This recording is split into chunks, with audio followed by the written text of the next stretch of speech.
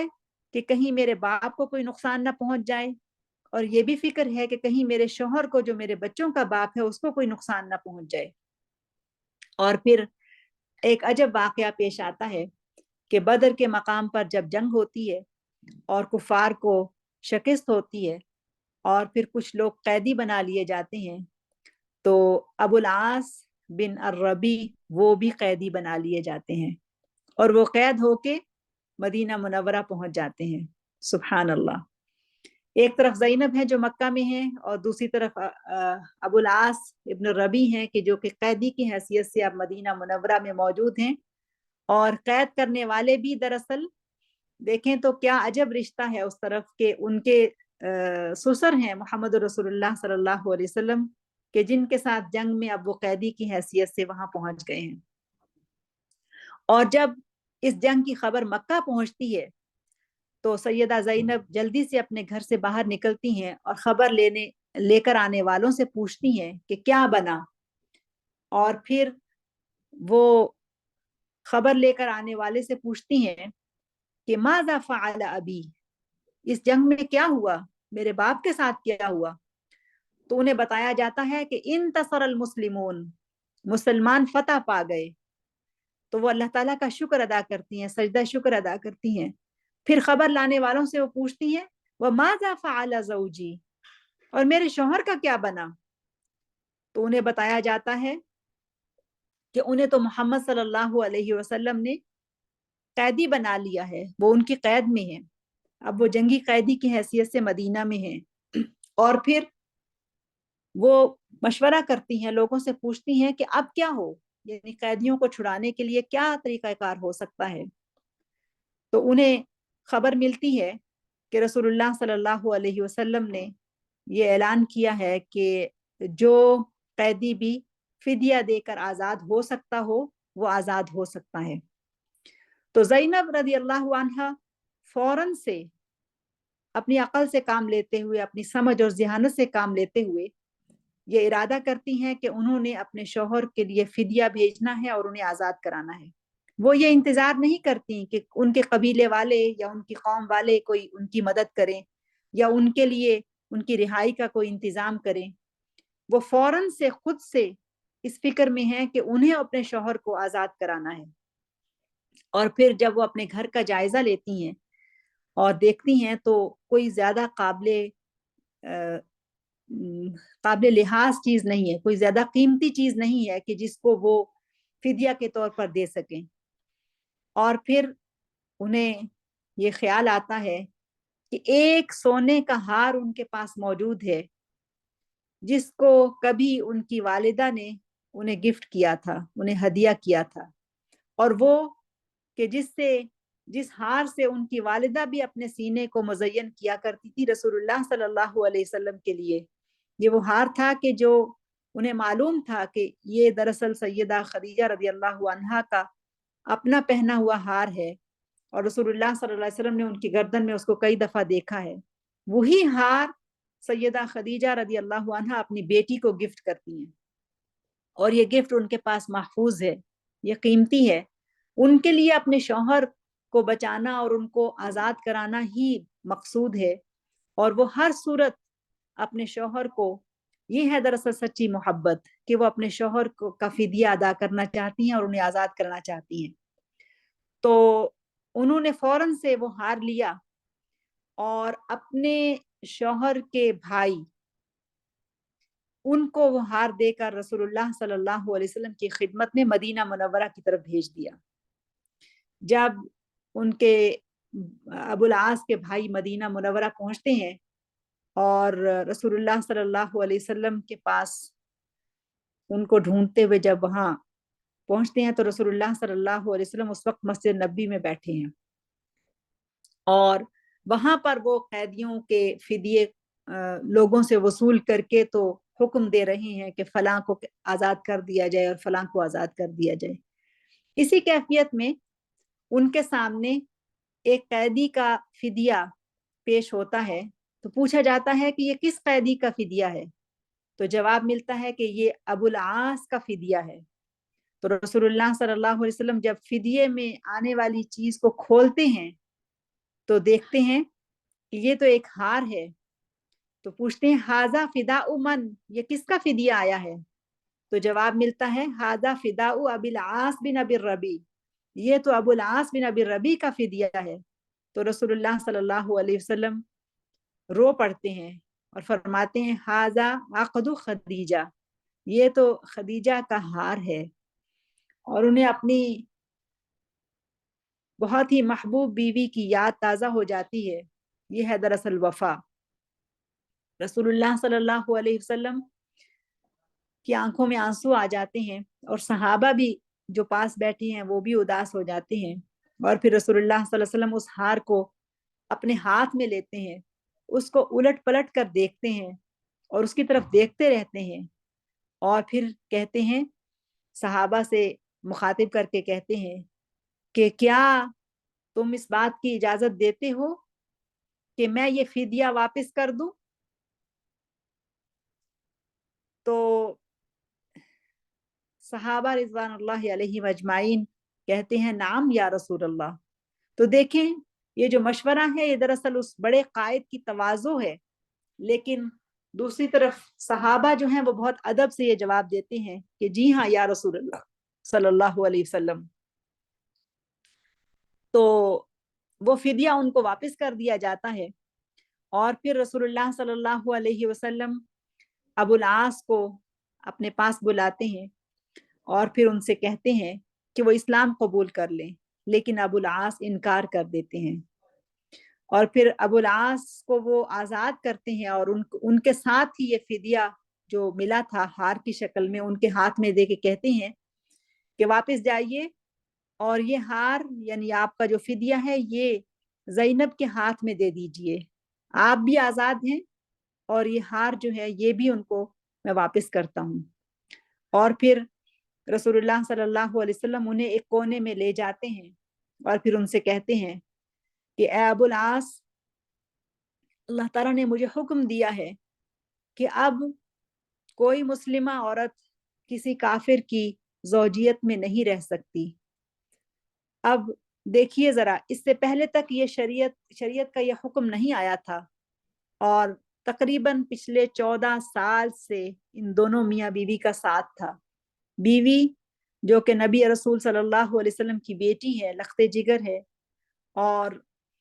اسلام پر قائم ہے، لیکن ان کے شوہر کفر پر قائم ہے. اس کے باوجود بھی ان کی خانگی زندگی، ان کی شادی شدہ زندگی بہترین زندگی ہے. ایک دوسرے کے ساتھ ادب، ایک دوسرے کا احترام وہ موجود ہے،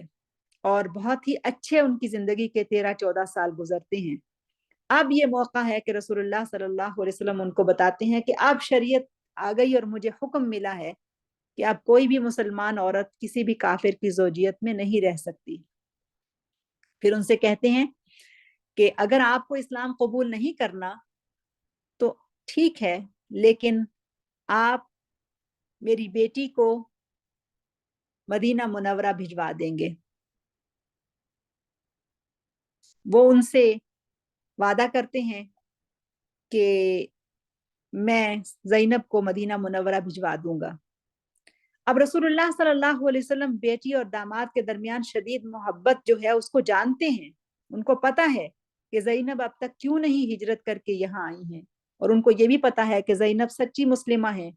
لیکن ان دونوں کی جو شدید محبت ہے وہ بھی ان کو معلوم ہے. اب ایک طرف محبت ہے اور دوسری طرف شریعت ہے،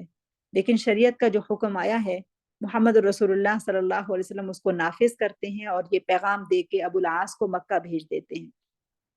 جب ابو العاص مکہ پہنچتے ہیں، ان کے پہنچنے کی خبر ملتی ہے، تو زینب بھی اپنے گھر سے نکل کر اس باب مکہ پہ پہنچ جاتی ہیں جہاں پر آنے والوں کا استقبال کیا جاتا ہے. اور جب وہ اپنے شوہر کو دیکھتی ہیں تو خوش ہو جاتی ہیں، اور وہ اس بات پر خوش ہیں کہ انہوں نے فدیہ بھیجا تھا اور وہ آزاد ہو کے آ گئے. تو وہ ان سے کہتی ہیں کہ مرحبا مرحبا، کہ آپ کو خوش آمدید. اور پھر وہ جب وہ تھوڑا ہٹ کے ان کی طرف چلنے لگتے ہیں تو وہ ان سے پوچھتی ہیں کہ آپ کہاں جا رہے ہیں، الا عین. تو وہ جواب دیتے ہیں، ابو العاص جواب دیتے ہیں، لست انا الذی سیرحل ولکن انت سترحلین، کہ میں نہیں ہوں کہ جو اب جاؤں گا، تم ہو کہ جو جانے والی ہو، الا ابیک، اپنے باپ کی طرف. اب یہ بہت مشکل مقام ہے، بہت مشکل وقت ہے ان کے لیے کہ اپنی بیوی سے بے انتہا محبت ہے، 2 بچے بھی ہیں، اور وہ ان کے ساتھ رہنا بھی چاہتی ہیں اور یہ بھی ان کے ساتھ رہنا چاہتی ہیں، لیکن باوجود اس کے کہ ابو العاص ابھی مشرک ہیں، وہ زبردستی سیدہ کو یعنی اپنی زوجہ کو روکتے نہیں ہیں. یعنی ان کی جو وفا اور ان کا جو وعدے کی وفاداری ہے وہ اتنی زیادہ ہے کہ چونکہ وہ رسول اللہ صلی اللہ علیہ وسلم سے وعدہ کر کے آئے ہیں کہ میں ان کو واپس بھیج دوں گا آپ کے پاس، ان کو بھیج دوں گا، اس لیے وہ اپنے وعدے کی وفا کرتے ہیں. تو پھر وہ کہتی ہیں کس لیے؟ تو ابو العاص کہتے ہیں اس لیے کہ آپ کے والد محمد صلی اللہ علیہ وسلم نے یہ فرمایا ہے کہ میرے اور تمہارے درمیان تفریق ہو چکی ہے، اس لیے کہ تم مسلمان ہو اور میں ابھی اپنے دین پر قائم ہوں. تو پھر وہ ان سے انتہائی ادب سے کہتے ہیں ارجعی الی ابی کی، اپنے باپ کے پاس چلی جاؤ. سیدہ ان سے کہتی ہیں کہ کیا ابھی وہ وقت نہیں آیا کہ آپ بھی اسلام قبول کر لیں؟ تو وہ انہیں جواب دیتے ہیں کہ نہیں. اب سیدہ کو جب یہ بات سمجھ میں آ جاتی ہے کہ یہ رسول اللہ صلی اللہ علیہ وسلم کا حکم ہے، تو پھر وہ باوجود اپنے شوہر کی بے انتہا محبت کے، اور وہ گھر جس میں وہ آباد ہیں اور پچھلے 13-14 سال سے آباد ہیں اس کو خیر بات کہتی ہیں، اور وہ اپنے دونوں بچوں کو لے کے مدینہ کی طرف نکل پڑتی ہیں. اور ان کو مدینہ بھیجنے کے لیے ابو العاص یہ انتظام کرتے ہیں کہ اپنے بھائی کی ذمہ داری لگاتے ہیں کہ وہ ان کو مدینہ منورہ چھوڑ آئیں۔ جب وہ مدینہ منورہ کی طرف سفر روانہ ہوتی ہیں اور وہ ان کو ایک اونٹ کے اوپر ہودج رکھ کے بچوں کو اور ان کو اس میں سوار کراتے ہیں، جب وہ مکہ سے کچھ ہی فاصلے پر ہوتے ہیں، یعنی مکہ سے نکل کر کچھ ہی فاصلہ طے کیا ہوتا ہے، تو کفار کو پتہ چل جاتا ہے کہ ابو العاص کی بیوی جو کہ محمد صلی اللہ علیہ وسلم کی بیٹی ہیں، وہ مکہ سے نکل کر مدینہ جا رہی ہیں۔ تو وہ ان کا پیچھا کرتے ہیں، اور وہ جو جو دشمن ہیں وہ تیر برساتے ہیں ہودج کے اوپر، جس کی وجہ سے ان کا ہودج جو اونٹ سے نیچے گر جاتا ہے، وہ خود بھی گرتی ہیں اور ان کے بچے بھی گر جاتے ہیں۔ اور کچھ روایات میں آتا ہے کہ اس وقت وہ حمل سے تھی، اور وہ حمل بھی چلا جاتا ہے اور وہ اس کی وجہ سے زخمی بھی ہو جاتی ہیں، گرنے کی وجہ سے زخمی بھی ہو جاتی ہیں، تو ان کو بہت تکلیف پہنچتی ہے۔ تو جب یہ کیفیت ہوتی ہے تو ان کے جو دیور جو ان کو ساتھ لے کر جا رہے ہیں، ان کے پاس بھی تیر کمان موجود ہوتا ہے، تو وہ بھی مقابلے پہ آ جاتے ہیں، اور جو حملہ کرنے والے ہیں ان سے مخاطب ہو کے کہتے ہیں کہ آؤ میں تم سے مقابلہ کرتا ہوں اور میں تمہیں شکست دینے کی کوشش کرتا ہوں۔ تو اس طرح سے ان کے درمیان اچھا خاصا مقابلہ ہو جاتا ہے۔ تو ابو سفیان وہاں پر موجود ہوتے ہیں، تو وہ درمیان میں آ کے بیچ بچاؤ کر دیتے ہیں، اور وہ کہتے ہیں کہ اس طرح سے ایسا نہ کرو، اگر کہیں کوئی کسی کا قتل ہو گیا تو بہت مشکل ہو جائے گی۔ اور وہ ان سے کہتے ہیں، ان کے جو ابو العاص کے جو بھائی ہیں ان سے کہتے ہیں کہ ابھی تم سیدہ کو واپس مکہ لے جاؤ، اور کچھ دن ٹھہرنے کے بعد پھر دوبارہ ان کو مدینہ منورہ لے جانا، اس لیے کہ ابھی یہ لوگ دشمنی پہ اترے ہوئے ہیں تو کہیں ان کی جان کو نقصان نہ پہنچ جائے، تو بہتر ہے کہ ابھی آپ واپس آ جائیں اور پھر کچھ دنوں کے بعد ان کو دوبارہ مکہ لے جانا، مدینہ منورہ لے جانا۔ تو اس طرح سے ابو العاص کے بھائی ان کو واپس مکہ لے آتے ہیں، اور ہفتہ 10 دن کچھ وقت اور گزرتا ہے جس میں سیدہ کی طبیعت بھی بہتر ہو جاتی ہے، تو پھر وہ ان کو لے کر مدینہ منورہ کی طرف چل پڑتے ہیں، اور پھر سیدہ زینب اور ان کے دونوں بچوں کو،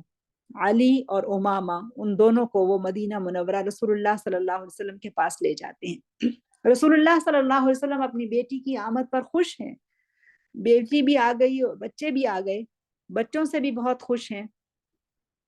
لیکن اس بات کا بہت غم ہے کہ ابو العاص نے ابھی ایمان قبول نہیں کیا، اور اس طرح سے بیٹی کو اپنا گھر بار چھوڑنا پڑا، اپنے شوہر کو بھی چھوڑنا پڑا۔ یہ بہت بڑی قربانی تھی جو سیدہ زینب نے اسلام کے راستے میں دی، باوجود اس کے کہ ان کو اپنے شوہر سے بے انتہا محبت تھی، لیکن انہوں نے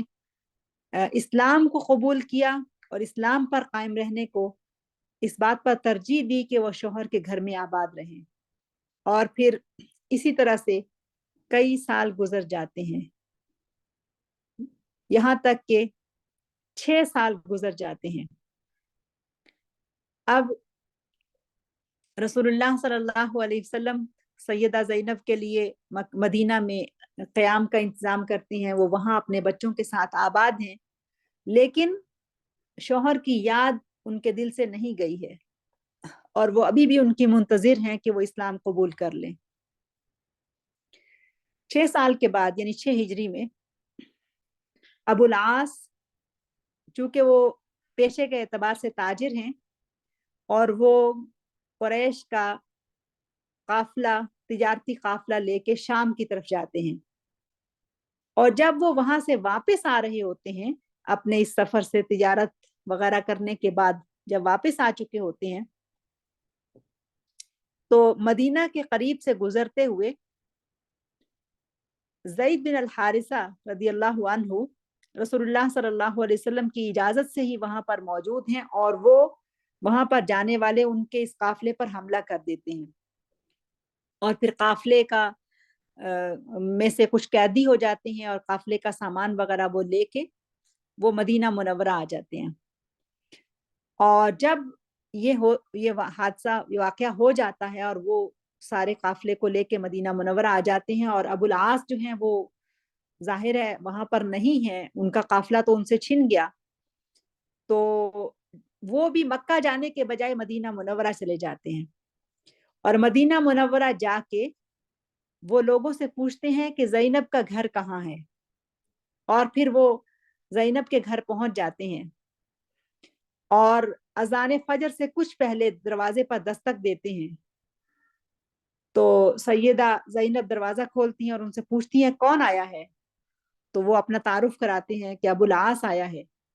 تو وہ ان سے پوچھتی ہیں اجئت مسلمن، کیا آپ اسلام مسلمان ہو کر آئے ہیں، کیا آپ اسلام قبول کر کے آئے ہیں. تو یہاں پر دیکھیں ایک امید ہے ان کے دل کے اندر، ایک رجا ہے ان کے دل کے اندر، اس کا اظہار وہ برملا کرتی ہیں. وہ جواب دیتے ہیں بل جئت ہاربا، نہیں میں بلکہ میں تو بھاگ کر آیا ہوں. اور پھر وہ ان سے کہتے ہیں کہ میں پناہ چاہتا ہوں، آپ مجھے اپنی پناہ میں لے لیں. تو وہ ان سے کہتی ہیں کیا ابھی بھی وقت نہیں آیا کہ آپ اسلام قبول کر لیں. تو ابو العاص جواب دیتے ہیں نہیں. باوجود اس کے کہ وہ ان سے نہیں کا جواب سنتی ہیں، اس کے باوجود بھی اتنی جرأت ہے، اتنا حوصلہ ہے، اتنی سمجھداری ہے، اور کیوں نہ ہو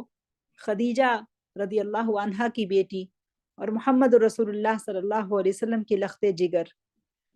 کہ ٹھیک ہے اب شوہر تو نہیں مگر خون کا رشتہ تو موجود ہے نا، خالہ زاد بھائی ہے اور بچوں کا باپ بھی ہے. تو وہ ان سے اس طرح سے مخاطب ہوتی ہیں، کہتی ہیں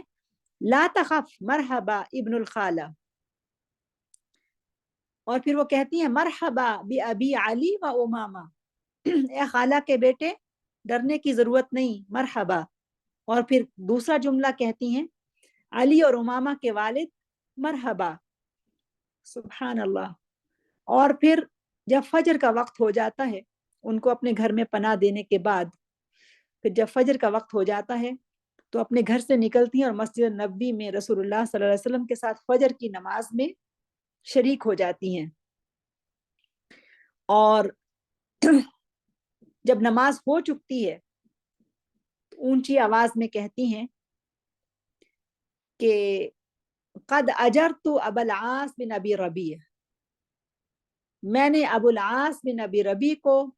اپنے ہاں پناہ دی ہے. تو رسول اللہ صلی اللہ علیہ وسلم جب یہ آواز سنتے ہیں تو مڑ کر کہتے ہیں، نماز ختم کرنے کے بعد صحابہ سے کہتے ہیں میں نے یہ آواز سنی ہے اور یہ آواز زینب کی ہے، اور زینب نے ابو العاص کو اپنے ہاں پناہ دی ہے. اور پھر رسول اللہ صلی اللہ علیہ وسلم ان کی طرف رخ کر کے کہتے ہیں کہ جی ہاں آپ کو انہیں پناہ دینے کا حق حاصل ہے، یعنی کوئی بھی کسی کو پناہ دے سکتا ہے. تو پھر نبی صلی اللہ علیہ وسلم صحابہ سے بھی کہتے ہیں حل سمعتم ما سمعتم، کیا تم نے بھی سنا جو میں نے سنا ہے. تو صحابہ بھی کہتے ہیں جی ہاں یا رسول اللہ ہم نے بھی سنا ہے. تو پھر زینب دوبارہ سے اپنے والد صاحب سے یعنی محمد رسول اللہ صلی اللہ علیہ وسلم سے کہتی ہیں یا رسول اللہ آج صبح فجر سے پہلے ابو العاص میرے پاس آئے تھے اور وہ میری خالہ کے بیٹے بھی ہیں اور میرے بچوں کی اولاد بھی، میری اولاد کے والد بھی ہیں، میں نے ان کو اپنے ہاں پناہ دی ہے. تو رسول اللہ صلی اللہ علیہ وسلم صحابہ کی طرف مخاطب ہو کے پھر کہتے ہیں کہ ابو العاص کو زینب نے پناہ دی ہے اور اس کو ان کے ہاں ان کو اپنے ہاں پناہ دینے کا حق ہے. اور پھر رسول اللہ صلی اللہ علیہ وسلم مسجد نبوی سے نکلتے ہیں اور اپنی بیٹی کے گھر پہنچ جاتے ہیں اور پھر ان سے کہتے ہیں کہ آپ کو پناہ دینے کا حق تو ہے لیکن آپ کو یہ معلوم ہونا چاہیے کہ آپ ان کی بیوی نہیں ہیں، یعنی یہ جو رشتہ جو ہے وہ ختم ہو چکا ہے، میاں بیوی کا رشتہ ختم ہو چکا ہے. ہاں جو رشتہ موجود ہے وہ ہے کہ وہ آپ کی خالہ زاد بھی ہیں اور آپ کے کی اولاد کے والد بھی ہیں. تو پھر رسول اللہ صلی اللہ علیہ وسلم ان کو یہ بات سمجھانے کے بعد دیکھیں یہاں پر رحمت بھی ہے اور شریعت بھی ہے، یعنی ایسا نہیں کہ رشتے کو ایک دم سے توڑ دیا جائے اور پھر اس کے بعد کچھ بھی باقی نہ رہ جائے. جب میں یہ واقعہ پڑھ رہی تھی اور اس تفصیل کے ساتھ پڑھ رہی تھی تو مجھے لگا کہ اس واقعے کے اندر تو ہمارے لیے اتنے اسباق ہیں کہ ہمارے ہاں